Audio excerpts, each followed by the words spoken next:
In the name of the Father, and of the Son, and of the Holy Spirit. Amen. Come follow me. Come follow me. Deny yourself and follow me. He's calling me to help in mission. He's calling me to be fearless. He's calling me to be much like him. What will my answer be? Come follow me. Come follow me. Deny yourself and follow me.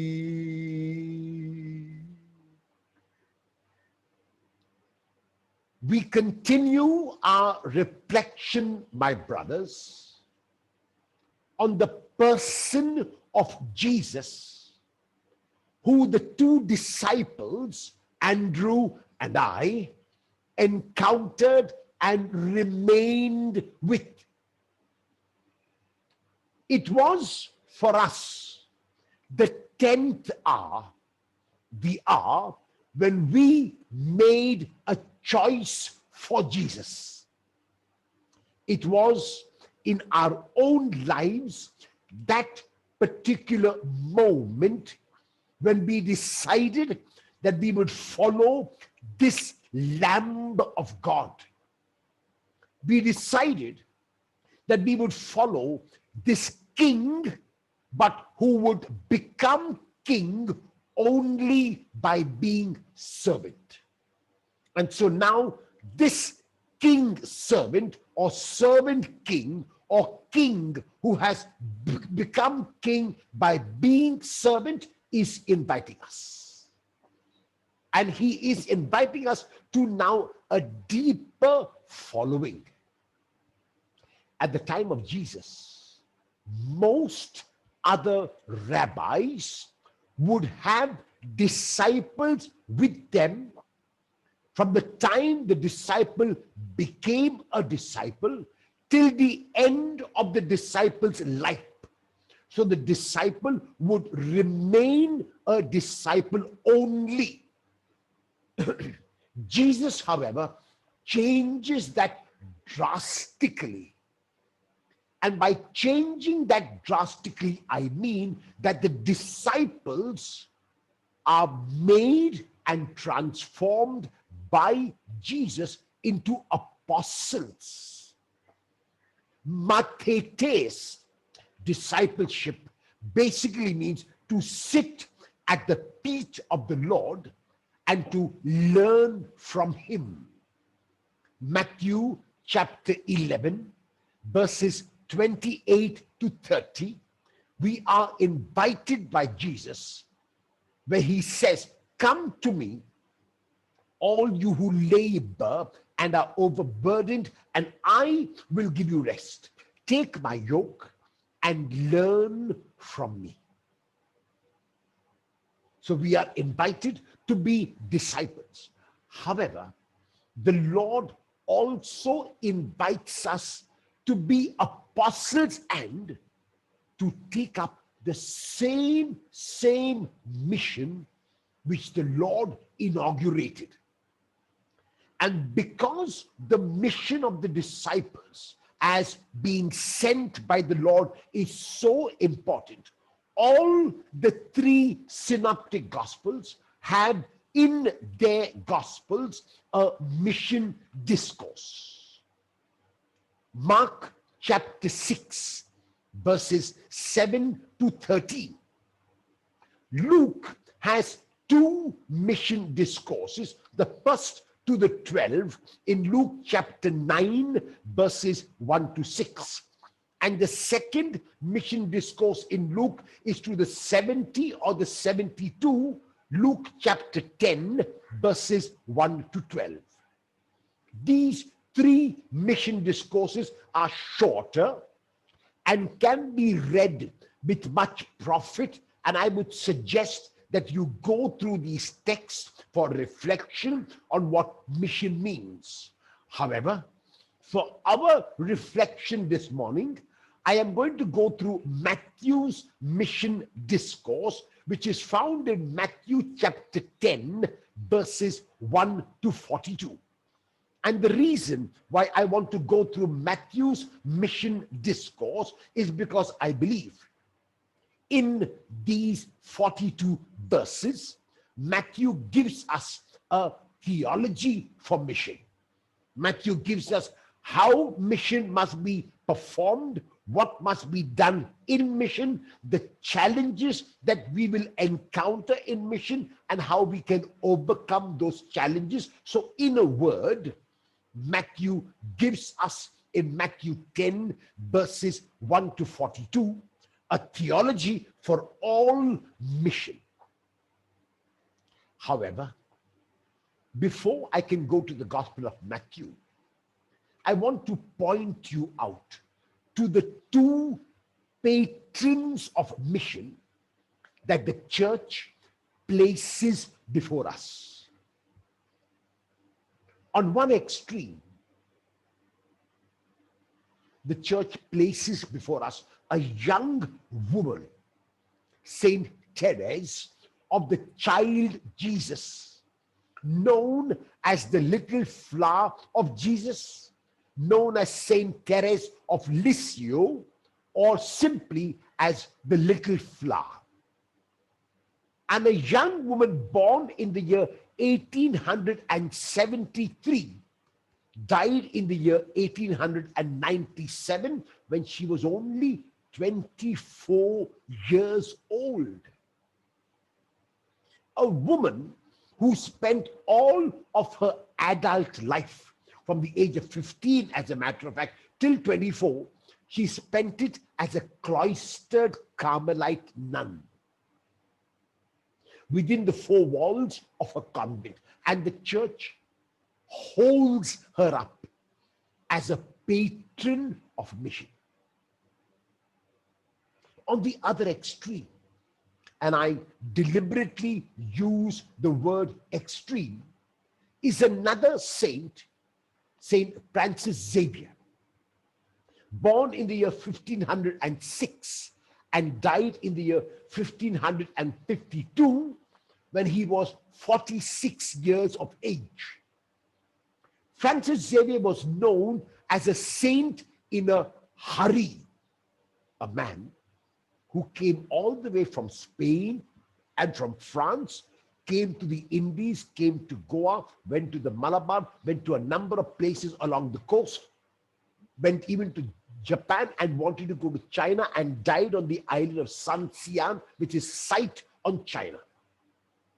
A saint who was a preacher, a saint who was a doer, a saint who was a builder, a saint who began a number of institutions, a saint who was active and contemplative. Now the church places before us these two extremes and tells us that they are both equal patrons of mission.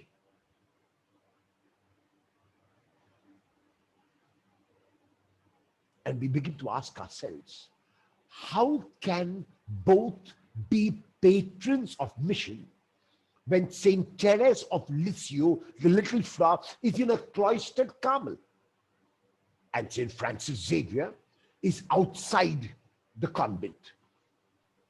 What is the meaning of this? The meaning of this is mission has been misunderstood sometimes by us to be a place. Sometimes those in Mozambique, when they are asked, might say, "Father, where are you working?" "I'm working in the missions." My friend, that is not the mission. That is Mozambique. You're working in a village in Mozambique.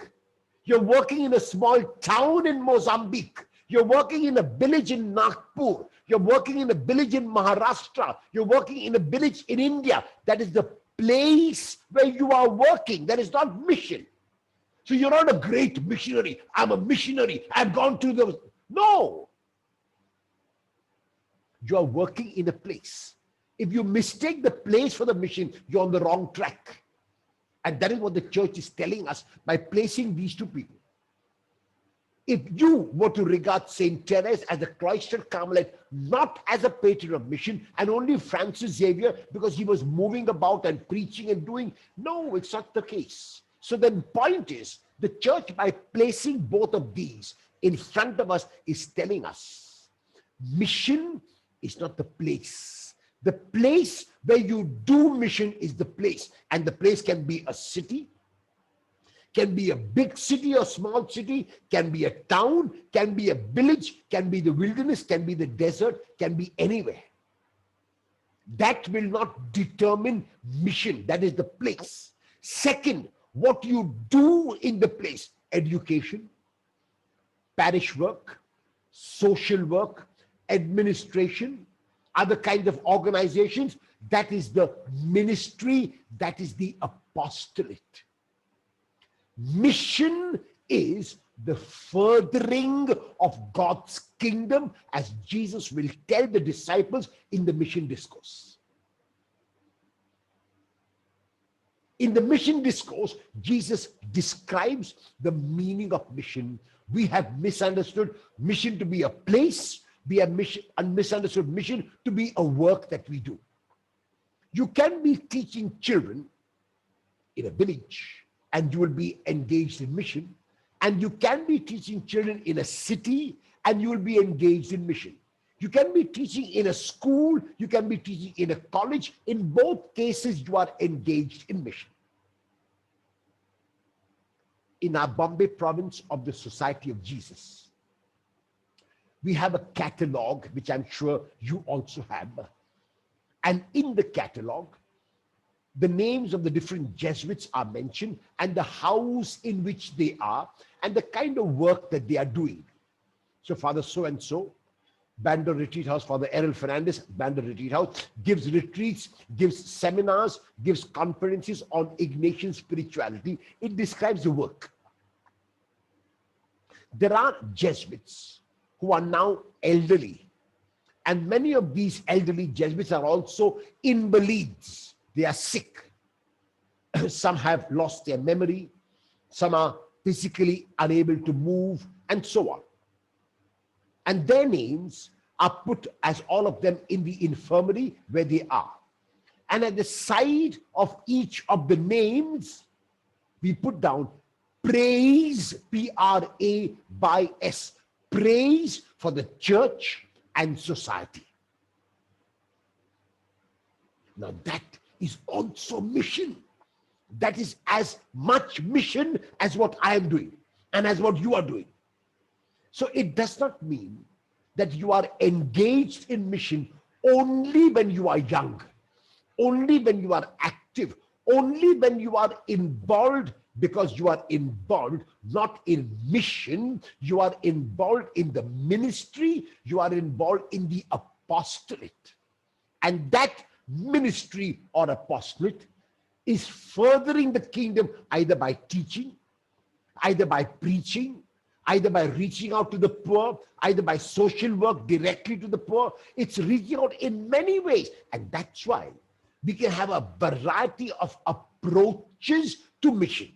But all of them are legitimately mission. So the next time, my brothers, those of you who are in Mozambique or those who are in some remote village, the next time you are asked by somebody, Father, where are you working? Say the name of the place. I'm working in so-and-so village, in so-and-so city. I'm working in so-and-so place and this. Okay, that is what. Secondly, you're not a missionary by the kind of work that you're doing, because every single one who is called by the Lord is also called to be a missionary. So whether you are teaching, whether you are preaching, whether you are simply praying because you are unable to move, you are engaged in mission. And that's why we have placed the two equal patrons of mission, the little Fra and Francis Xavier, both are patrons of mission. And so, my brothers, I want to take you through Matthew chapter 10, verses 1 to 42. Matthew chapter 10, verses 1 to 42 is a very, very beautiful text for any one of us who wants to know the details about mission. In Mark chapter 3, verse 14, we come across what might seem at first glance to be a Johannine verse. And this is what Mark 3:14 reads. Jesus called to him those whom he wanted. Notice, Jesus called to him not those whom he needed. He needed no one. Jesus called to him those whom he wanted. And then Mark will say, to be with him. To be with him. So the first requirement, if we can talk in terms of chronology, the first requirement of a missionary is to be with the Lord. Mark will say, use the conjunction, and to be sent out. You notice the being sent out is placed after being with the Lord. And the being with the Lord is to assimilate, is to draw from the Lord what the Lord wants to give. The Spirit of the Lord, the enthusiasm of the Lord, the optimism of the Lord, and the Lord's view, the Lord's way of looking.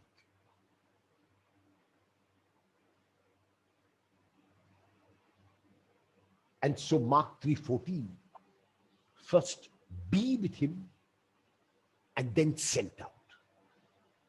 This is something similar to what Matthew does. Matthew chapter 10, verses 1 to 5. Matthew chapter 10, verses 1 to 5. This is how Matthew begins. Jesus summoned, he called his 12 disciples. Notice, Matthew uses the term disciples to remind us that we are first disciples. Before being sent out, we must sit at the feet of the Lord. Otherwise, the danger is we might be engaging in our own agenda and not the Lord's mission.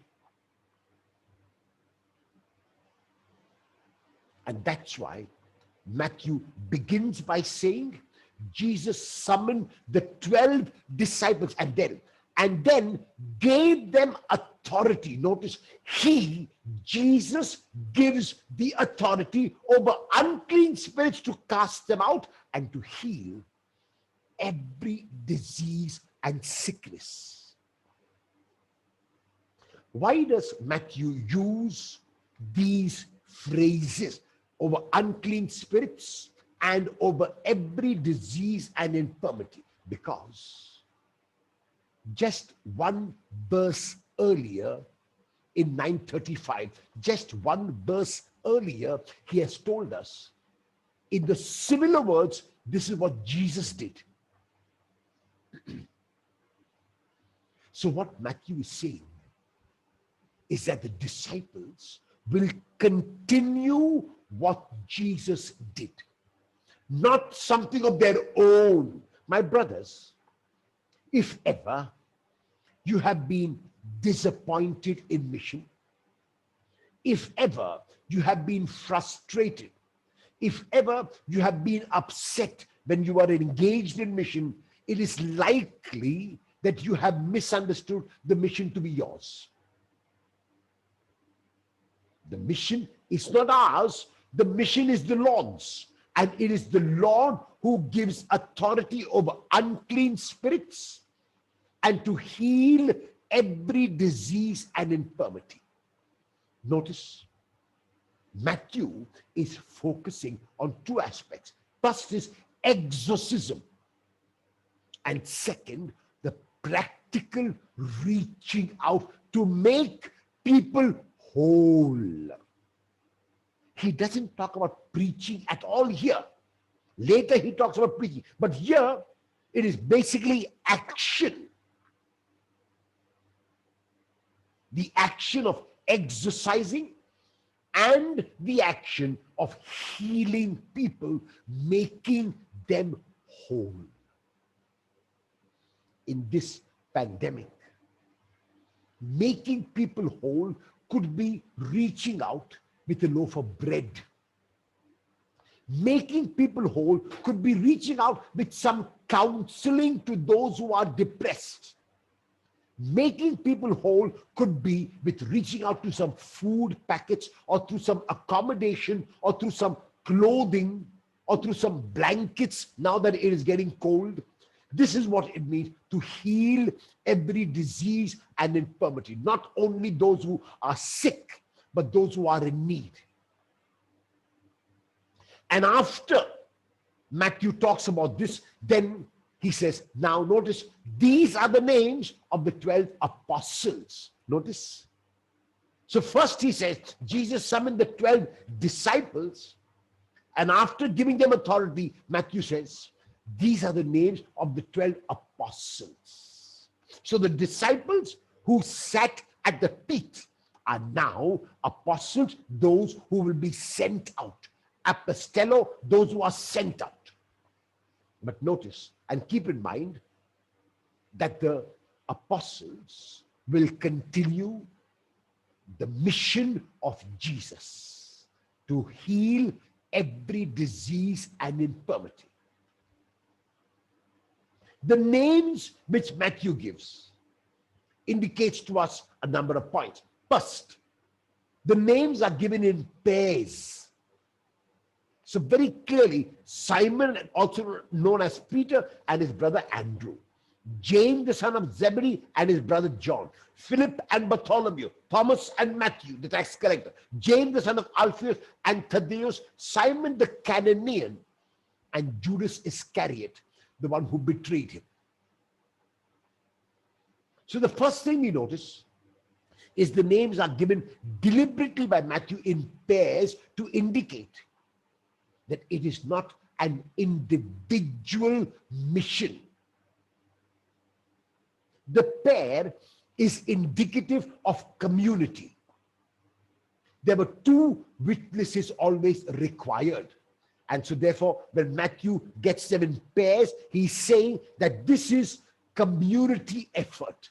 It cannot be an individual effort. Surely the individual makes his commitment, but the commitment is made in a congregation, is made in a society, is made in a group.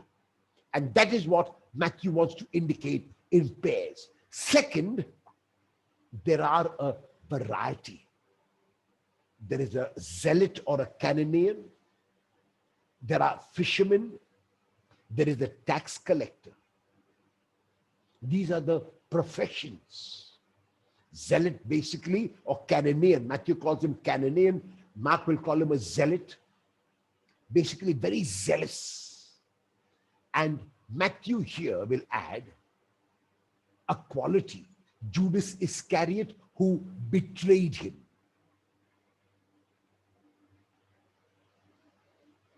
In 1 Corinthians 12 to 31, Paul gives the analogy of the church as the body of Christ. And he begins this analogy by telling us that Christ is the head. And each of us is a different part of the body. Some are hands, some are feet, some are eyes, some are tongues, some are noses, some are ears, and so on. The whole body cannot be a hand, nor can the whole body be feet, nor can the whole body be eyes or nose or ears. There are different parts of the body.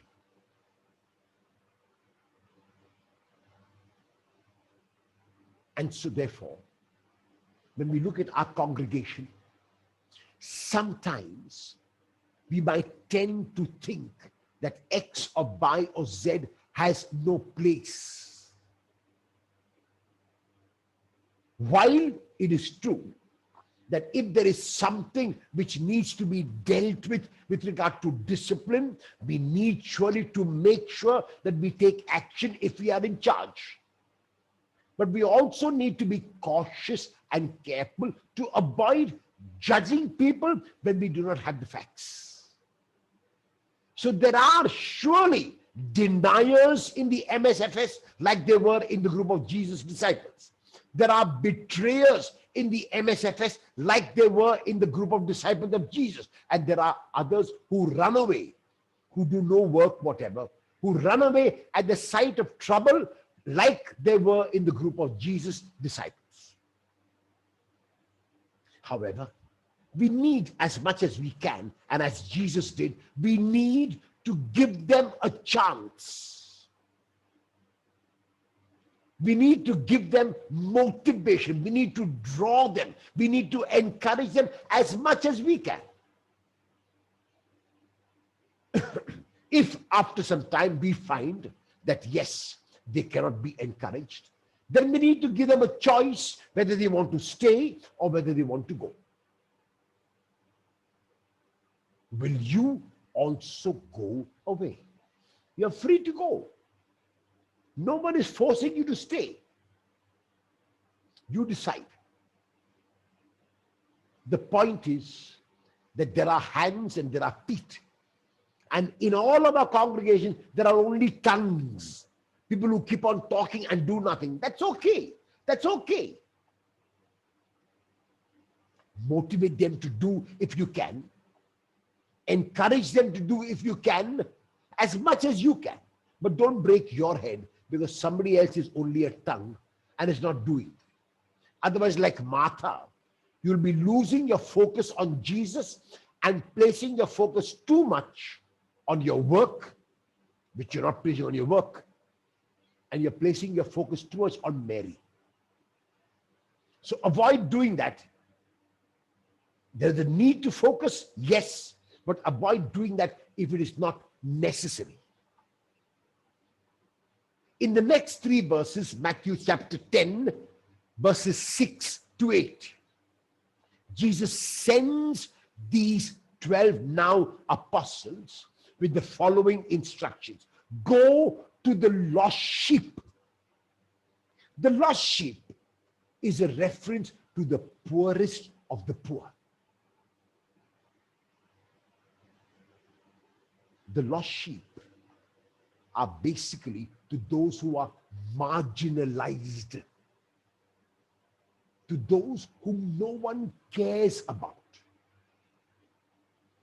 Today, unfortunately, in this pandemic, we have coined and are mouthing and are spewing a new term, and the term is migrants. I consider it a bad word.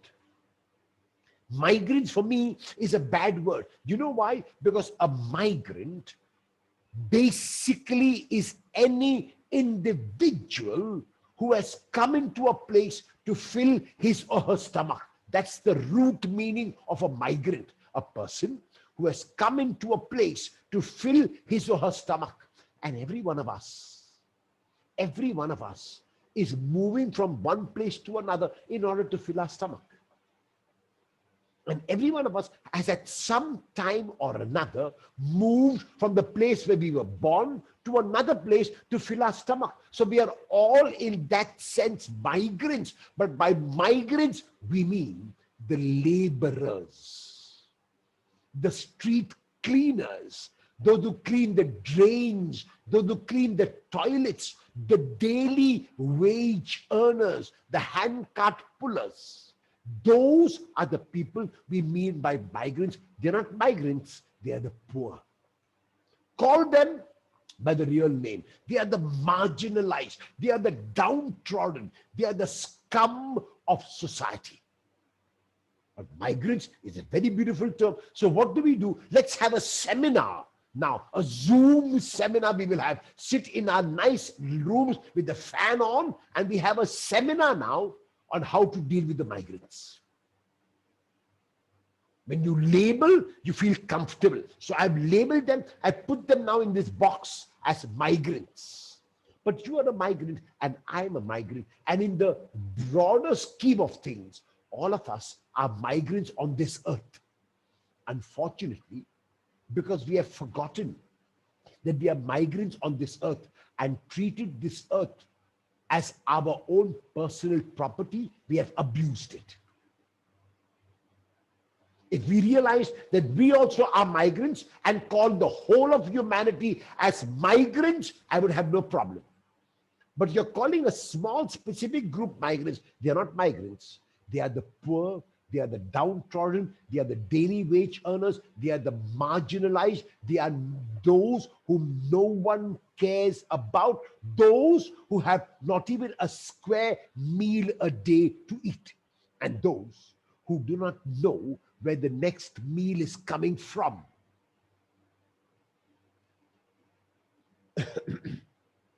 And so these are those to whom Jesus sends his disciples. Go to the lost sheep. And as you go, now is the proclamation. At the beginning, there was action. Now there is proclamation. But the proclamation is this, and this is what it means to be engaged in mission. Mission is the kingdom of heaven is here. That means God's love is here. God's mercy is here. God's forgiveness is here. God's care is here. God's concern is here. That is the meaning of the kingdom of heaven is here. God has come to you.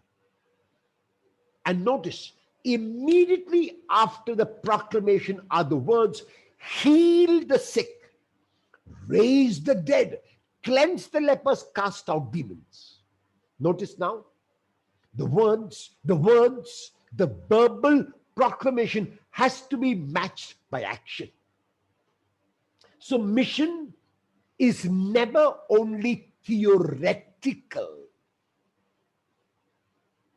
Mission is never only verbal proclamation. The verbal proclamation has to take effect. Sometimes, like in the case of counseling a person, words may be enough to console the person. At other times, action is required, like giving a piece of bread to a hungry man or woman. The counseling of a hungry man or woman is not done verbally. The counseling of a hungry man or woman is done by providing a meal. And that is why Jesus is very, very clear in chapter 10, verses 6 to 8. First, go to the poorest of the poor. This does not mean that the rich are to be excluded. No, sometimes the rich need mission more than the poor, but the primary focus ought to be the poor. And what is the mission in a summary form? The mission is in a summary form is the proclamation that the kingdom is here. And the kingdom is here means cure the sick, raise the dead, cleanse the lepers, cast out demons. In other words, nothing is beyond the purview of mission. Everything is included in mission. The 4 points which are mentioned here, curing the sick, raising the dead, cleansing lepers, and casting out demons, includes almost every action that the missionary can be engaged in. So the ministry and the apostolate and the work are different from mission. So you can be removing the ignorance of children in education. You can be reaching out to people as a doctor and giving them physical medicine. You can be, as a counselor, counseling people to get rid of their internal anger and jealousy. All of that, my brothers, all of that is mission. All of that. You could be in the MSFS house as the minister of the house, preparing the meal for your companions so they can eat well and they can go out. You are engaged as much in mission as they are.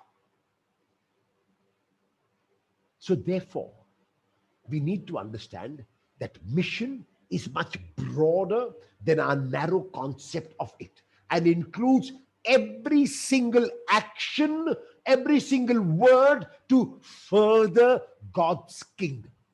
The kingdom is here.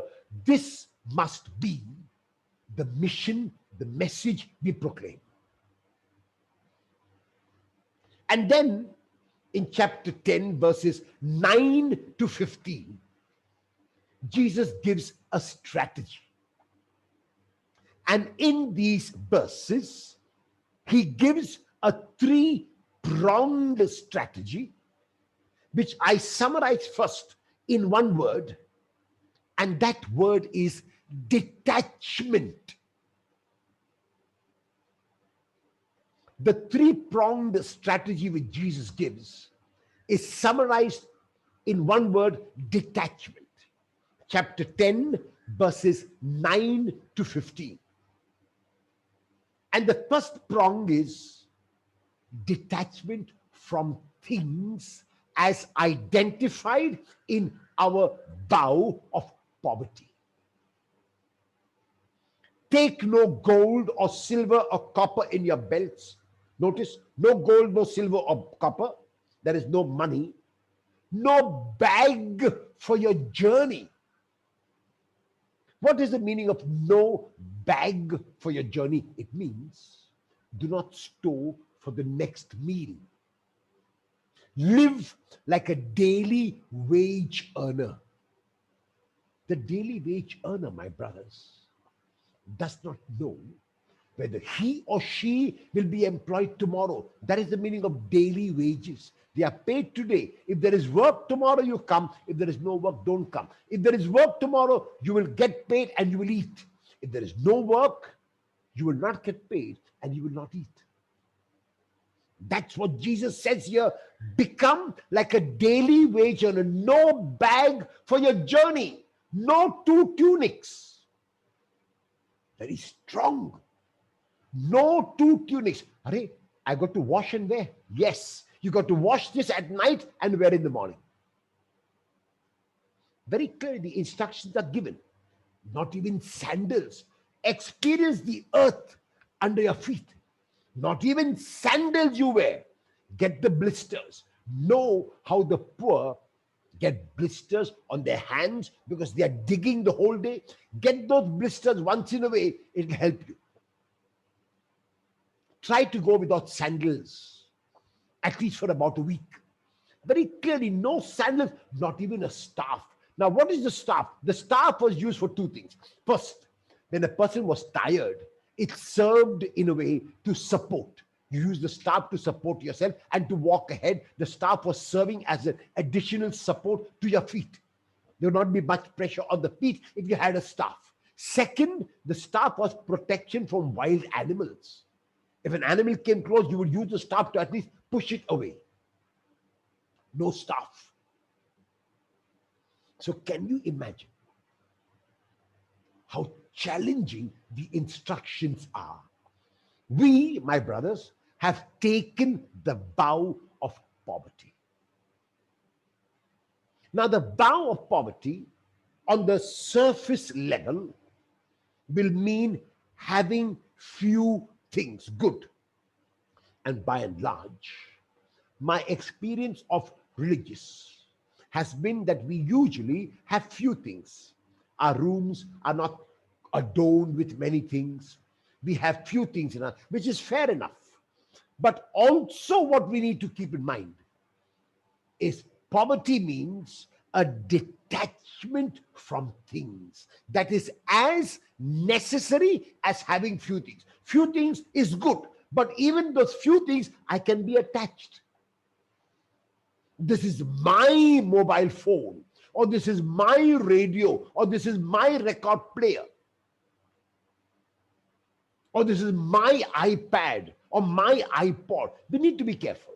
While we might use the things, we need also to be detached from them.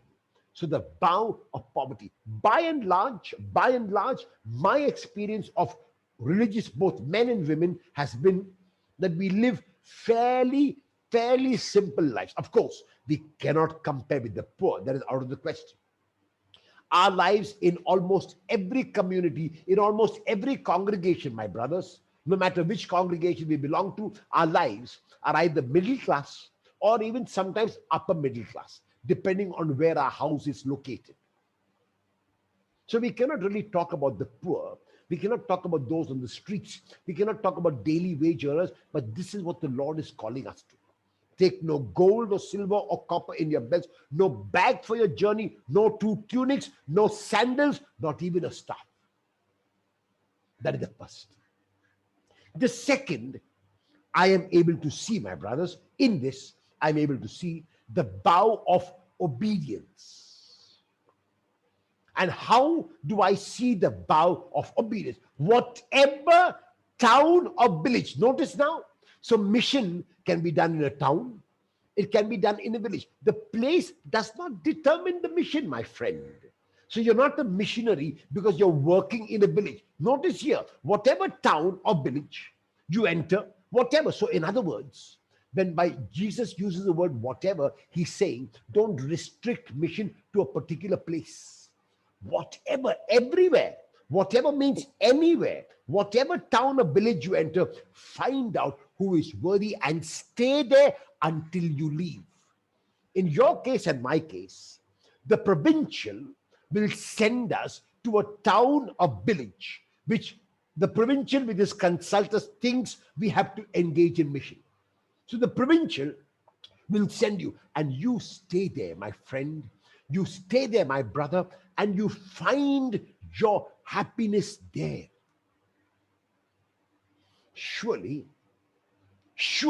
before you go to the town, before you go to the village, you can represent to your provincial. You can say, for the provincial, I think I should not be sent here, I should be sent there. You can say that. Or for the provincial, I think I should not do this ministry, I should do that ministry. You can say that. The provincial, and believe this, my brothers, the provincial will listen to you. The provincial will take it up with his consultants, and then the provincial will listen to God, and after listening to God will tell you what he believes the Spirit wants you to do, and then you go to the town or village and stay there until the provincial says to you, move now to the next town. Of course, you can ask him while you are in that town. You can ask him, you can request him, you can represent to him that you want to move to another town or another village, or you want to do another kind of work. That you can always do, and you always have a right to do that. You have a privilege to do that, but you also have a duty to obey once the decision is taken. And so therefore, the second, where the Lord says, whatever town or village you enter, find out who is worthy and stay there until you leave. What does this mean? It means don't look for better places. You see, my friends, there is a phrase in English which says, the grass is always greener on the other side. So I look at another ministry, I look at another place, I look at another house, and I think that things are better there. They have better facilities, they have better accommodation, they have better work, they have better food, they have better ministry, whatever it is. The Lord says, no, you find your happiness in that. And the third prong, so the first is poverty, the second is obedience. The third prong, which we don't take in the vows, but I want to point your attention to, is this. As you enter in that town, in the village, send that town and village positive vibrations. Be optimistic. Be positive looking. Do not bring negatives. If it is worthy, if the town is worthy of your ministry, if the town is worthy of your apostolate, if the village is worthy of your work, then it will accept you. If it is not worthy, it will not accept you. And then, if it is not worthy what you do, shake the dust off your feet and move.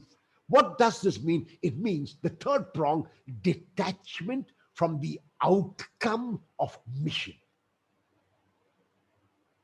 Shake the dust from your feet and go. So I am giving a retreat to 119 MSFS fathers. This is my mission. This is my ministry. I want to further the kingdom in the minds of the 119 MSFS fathers. It's not mine, it is the Lord's. I engage in the mission. I engage in the ministry. I engage in the work. If at the end, for whatever reason, nothing has happened to any of the fathers, shake the dust off your feet and go. Detach from the outcome. Why? Because it's not mine. It is the Lord's.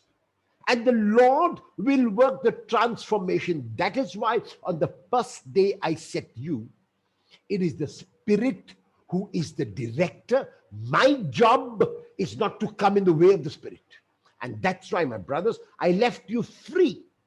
You can come for the talk or not come for the talk. It's up to you.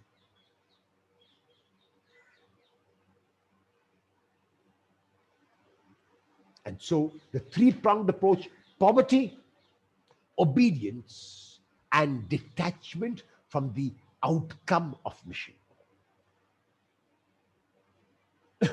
Later, my brothers, in chapter 10, verses 34 to 39, he speaks about chastity. And when Jesus speaks in these verses about chastity, he speaks in terms of family relations. The family is important,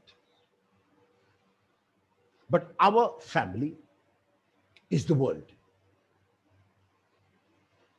And our family is a family to which men, women, children, everyone belongs.